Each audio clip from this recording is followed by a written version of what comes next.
Trop de gens oublient dans ce monde, et trop de Noirs oublient dans ce monde, que le monde noir et que le panafricanisme, courant révolutionnaire de notre peuple, n'aurait pu exister s'il n'y avait pas eu un peuple qui avait engendré, à travers le processus de l'unité, de différents esclaves rebelles, hommes et femmes, de différentes ethnies, de différentes compréhensions sur le terrain de la métaphysique, et qui ont décidé de transcender leurs différences, de verser leur sang et de faire vœu de transcendance pour défendre la population.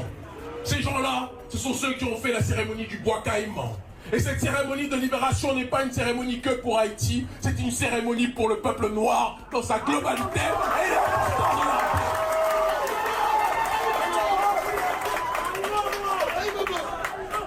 Trop de gens aujourd'hui se réjouissent parce que Haïti est en difficulté. Mais on ne peut pas comprendre une histoire si on ne rappelle pas l'introduction, si on n'analyse pas le développement et si on se contente uniquement de la conclusion. La conclusion actuelle, qui n'est en réalité pas la fin de l'histoire, est que Haïti est déstabilisé.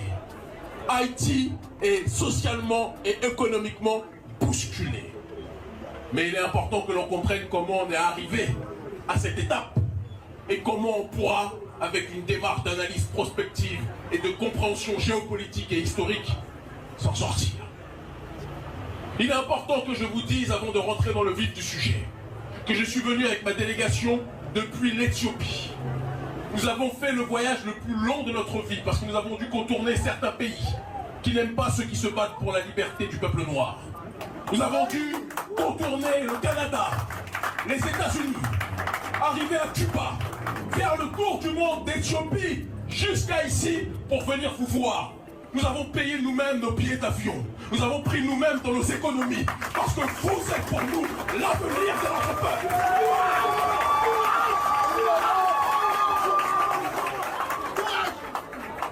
Certains disent, Kémy et ton équipe, s'il te plaît, viens aider Haïti.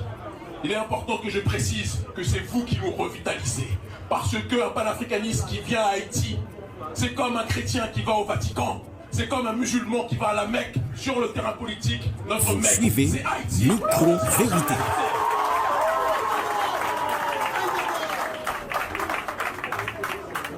Le panafricanisme est la substance politique de notre conscience. Et nous ne pouvons pas mener le combat et la révolution que nous menons aujourd'hui dans le monde noir sans être connectés à la matrice qui nous a permis de nous constituer. Dans les premières heures de mon combat, s'il vous plaît, les frères, est-ce que les frères ne peuvent pas rentrer? C'est difficile de les faire rentrer?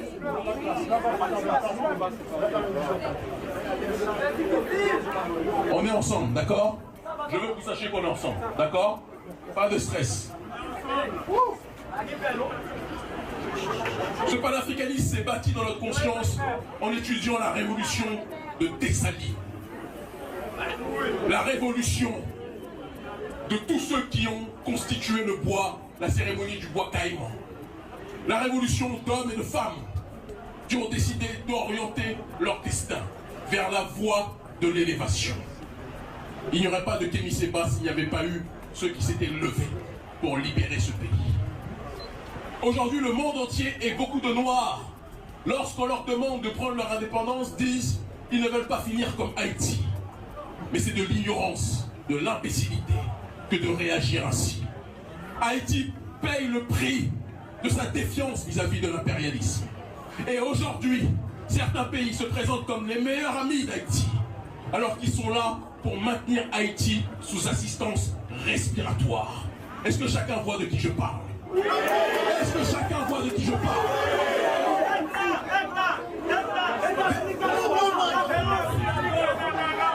Des gens qui se présentent comme vos meilleurs amis, mais qui aiment vous donner des miettes, qui aiment vous maintenir sous l'eau, ne sont pas des amis, mais des assassins.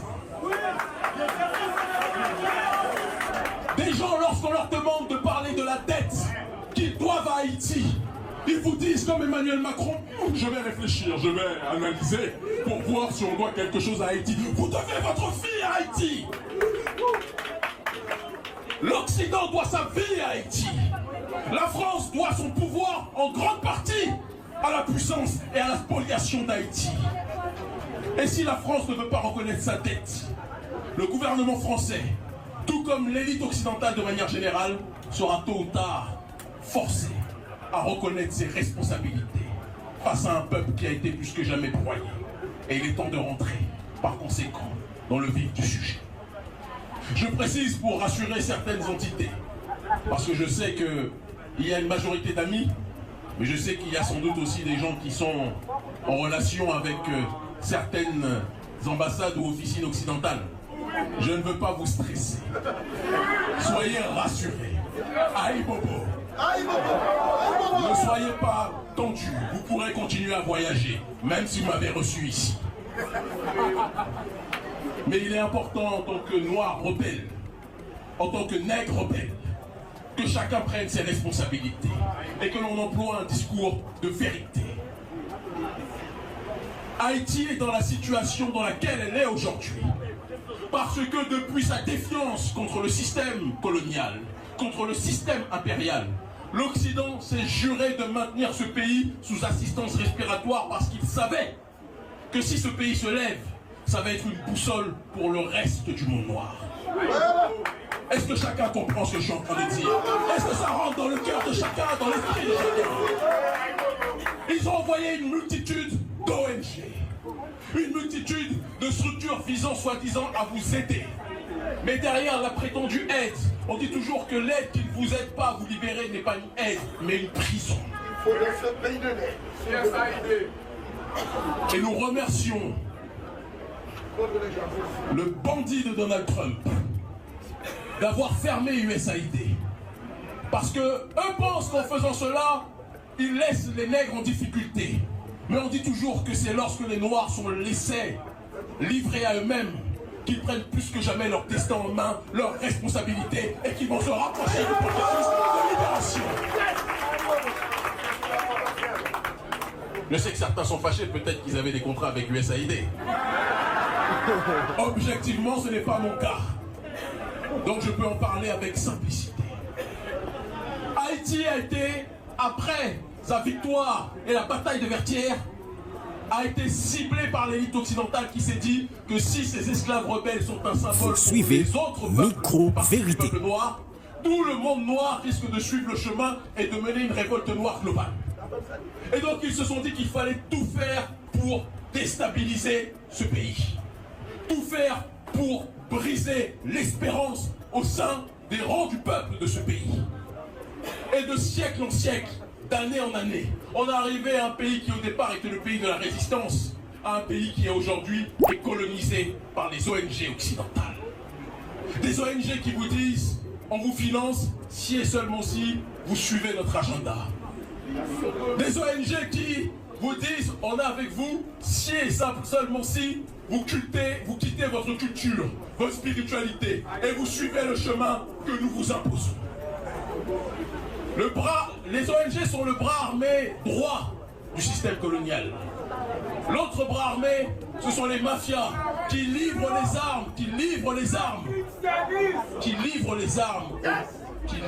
armes aux gangs. Je ne savais pas qu'Haïti produisait des armes. Pourtant, Haïti est l'un des pays les plus armés de la planète. Qui est-ce qui livre les armes? Quels sont ceux qui livrent les armes? Ceux qui se présentent devant vous comme des amis, alors qu'ils ne veulent qu'une seule chose, que vous puissiez vous entretuer. Et je profite de votre présence massive.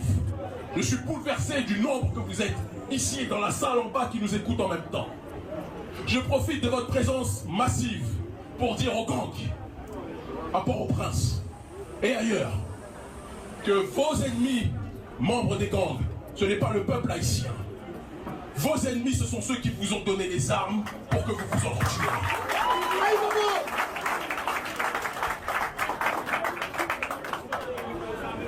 Vous savez que le terme révolution a pour racine étymologique le mot révolution. Le cycle complet pour revenir au commencement.